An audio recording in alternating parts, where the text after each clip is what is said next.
বাইরে প্রচণ্ড গরম, আর এই গরম থেকে বাঁচার জন্য দরকার একটু শরবত খাওয়ার। তো বাজার থেকে কিনে আনা যে সমস্ত স্কোয়াশগুলো আমরা পাই, সেগুলোতে বেশিরভাগই থাকে রং কেমিক্যাল, যেগুলো এই গরমের সময় আমরা না বুঝেই অজান্তে খেয়ে ফেলি। সেগুলো কিন্তু শরীরের জন্য মারাত্মক ক্ষতিকর।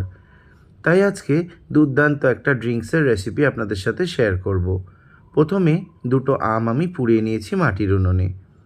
মাটির উনুনে পোড়ালে তার কিন্তু ফ্লেভার হয় একটা দুর্দান্ত। তো আম দুটো পুড়িয়ে নিয়েছি, এর গায়ে ছাই লেগে আছে, এটা ভালো করে ধুয়ে নেব। ধুয়ে নেওয়ার পর আম দুটো আমি পরিষ্কার করে নেব গাটা। তারপর শাঁসটা আমি বার করে নেব চামচের সাহায্যে। তো শাঁসটা ভালো করে বের করে নিচ্ছি। শাঁসটা বের করে নেওয়ার পর এটা আমি একটা মিক্সিতে ভালো করে ব্লেন্ড করে নেব। কাঁচা আম পোড়ার স্কোয়াশটা একবার বানিয়ে রাখলে শুধুমাত্র ঠান্ডা জলের সাথে গুলে নিলেই কিন্তু ঝটপট খেয়ে নেওয়া যাবে। এতে চিনি গোলারও কোনো ব্যাপার থাকবে না। তো আপনাদেরকে সেই প্রসেসটাই আজকে দেখাবো। তো মিক্সিতে আমি ভালো করে ব্লেন্ড করে নিয়েছি। এবার একটা বেশ চওড়া মাপের ট্রে নিয়েছি, এর মধ্যে দিয়ে দিয়েছি পরিমাণ মতো চিনি। তো এবার ফুটন্ত আমি গরম জল নিয়ে এই চিনিটার মধ্যে মিশিয়ে নেব। তো চিনিটার সাথে আমি মিশিয়ে নিয়ে একটা হাতা দিয়ে ভালো করে চিনিটা গুলে নেব এইভাবে। এবার আমের শাঁসটা আমি এর ভেতরে মিশিয়ে নেব হাতা দিয়ে। তো আমের শাঁসটা ভালো করে মিশিয়ে নিচ্ছি। আপনারা চাইলে বড় একটা বাটির মধ্যেও করতে পারেন। আমি ট্রেটার মধ্যে করেছি যাতে জলটা খুব তাড়াতাড়ি ঠান্ডা হয়। তো এইভাবে আমি আমটা ভালো করে মিশিয়ে নিয়েছি। আর এর মধ্যে আমি বিভিন্ন রকম মশলা ব্যবহার করব, যাতে স্বাদটা হবে একদম বাজার থেকে কিনে আনা আম পোড়ার শরবতের মতো। এবার দিয়ে দিয়েছি পরিমাণ মতো বিট লবণ, আর দিয়ে দিয়েছি গোলমরিচের গুঁড়ো, আর দিয়ে দিয়েছি ভেজে রাখা জিরে।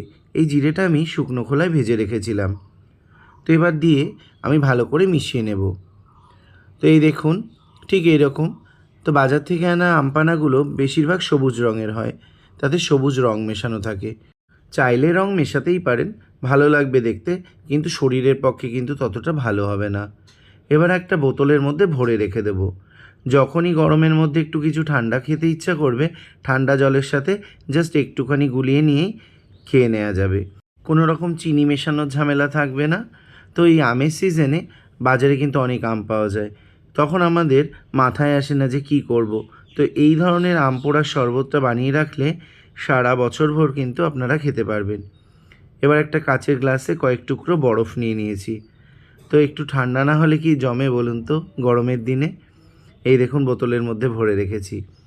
এবার বরফগুলোও আমি নিয়ে নিয়েছি এর ভেতরে। এইবার বোতল থেকে খানিকটা স্কোয়াশ আমি ঢেলে নেব গ্লাসের ভেতর। দেখুন, ঠিক এই রকম গ্লাসের মধ্যে আমি ঢেলে নিয়েছি। এবার অর্ধেক মতো জল দিয়ে ভর্তি করে নেব, নিয়ে চামচ দিয়ে গুলিয়ে নেব। ঠিক এই রকম আপনারাও ঝটপট বানিয়ে ফেলুন এরকম দুর্দান্ত আম পোড়ার শরবত। আর ভিডিওটি কেমন লাগলো অবশ্যই জানাবেন। ভালো লাগলে লাইক করবেন, কমেন্টস করবেন, আর যারা নতুন আছেন অবশ্যই চ্যানেলটি সাবস্ক্রাইব করবেন।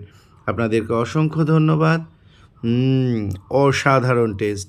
আপনারাও ঝটপট বানিয়ে ফেলুন দুর্দান্ত আম পোড়ার শরবত।